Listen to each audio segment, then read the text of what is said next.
fawdo buuq iyo rabshad ka dhalatay fadhigii ay maanta yeesheen golaha baarlamaanka ee Soomaaliya.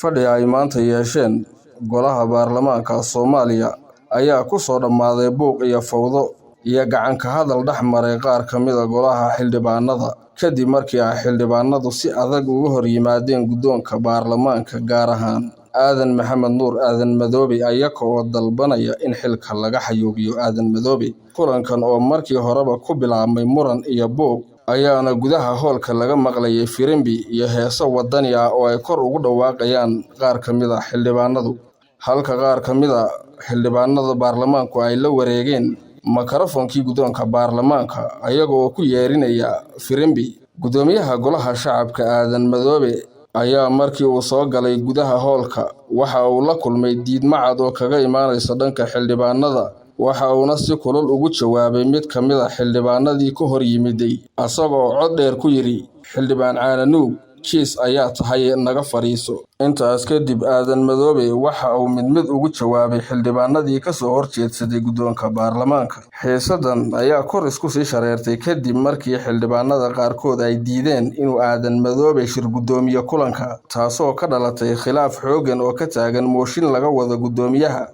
iyo arrin la xiriirta xildhibaan Cabdulaahi Xaashi Abiib oo muran badan dhalisay. Ugu dambeyntii kulankan ayaa ku soo dhamaaday xaalad fawdo iyo buuq ah iyadoo xildhibaanada qaarkood ay si toos ah isugu dhaceen isla markaana ay ku dhex dagaalameen gudaha xarunta baarlamaanka.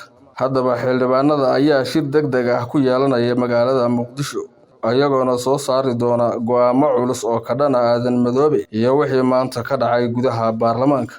Haddaba arrintan buuqa iyo muranka iyo rabshadaha ma aha maanta oo qura, waana mid looga bartay inay si joogto ah isku khilaafaan golaha xildhibaanadu. Arrintani waxa ay niyad jab weyn ku abuurtay ummadda Soomaaliyeed dal iyo dibadba ha joogeen.